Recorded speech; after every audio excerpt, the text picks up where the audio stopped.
Welcome to the Explainer. There's this hidden layer of engineering behind pretty much everything we use, from our phones to the planes we fly in.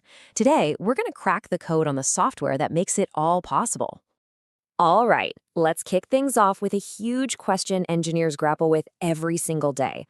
How do you test something massive, like a new bridge or a critical car part, before you even build it? How can you be sure it's safe without spending a fortune on physical prototypes just to smash them to pieces? The answer? Well, you build it first, in a virtual world. This is the whole idea behind engineering simulation, a way to see exactly how a product will perform in the real world before a single piece of metal is ever cut. Okay, Section 1, Predicting the Unseen. Let's really dig into what that actually means. So, engineering simulation is basically like having a digital crystal ball. It lets engineers build these virtual models and then just throw everything at them. Heat, pressure, crazy vibrations, you name it. What this does is let them spot weaknesses and make improvements right at the beginning, which saves an unbelievable amount of time and money. All right, Section 2, the virtual proving ground.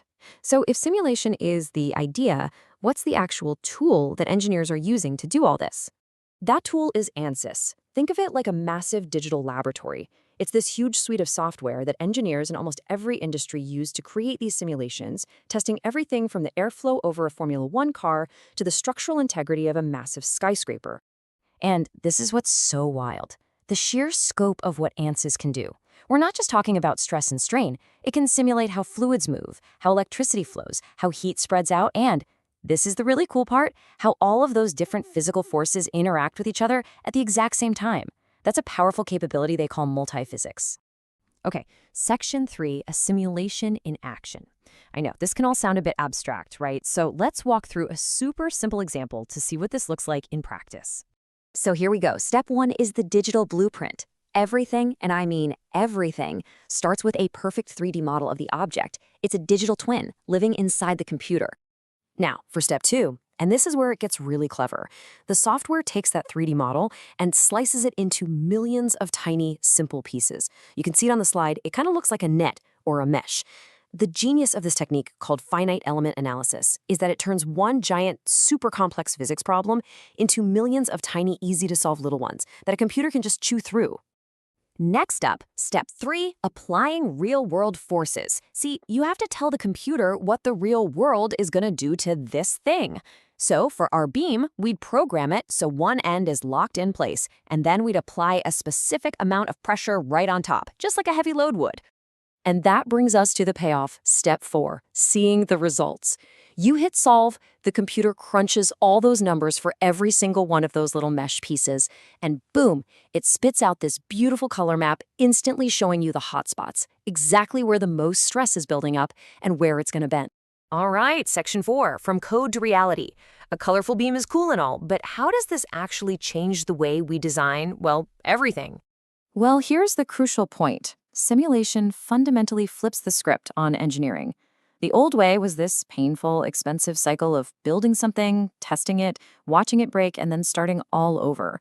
The new way is all about prediction. You can design, simulate, and refine your idea countless times in the virtual world. So when you finally go to build the real thing, you know you're building it right the first time. And you see this playing out everywhere, across every major industry you can think of.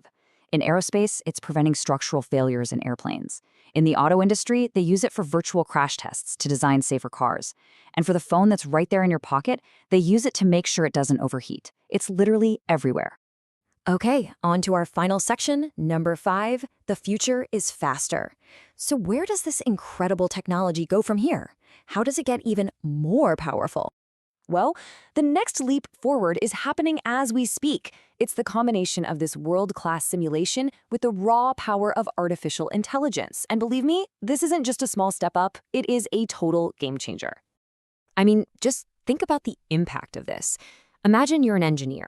Instead of waiting hours for a complex simulation to run, an AI that's learned from thousands of past results can give you a super accurate prediction in just a few minutes. That means you can test not 10, but 100, maybe 1,000 more ideas in the same amount of time. It's a massive accelerator for innovation. And this isn't science fiction. We're already seeing these new tools pop up. There's ANSYS SimAI, which is the tool that learns from old simulations to make new ones way faster. And then you've got ANSYS GPT, which is basically a 24/7 virtual assistant that can answer an engineer's questions, making all this complex software way more accessible to everybody. So you see, this is so much bigger than just making things a little bit quicker. We're talking about a complete transformation of the entire engineering and design process, and it's all moving at the incredible speed of AI.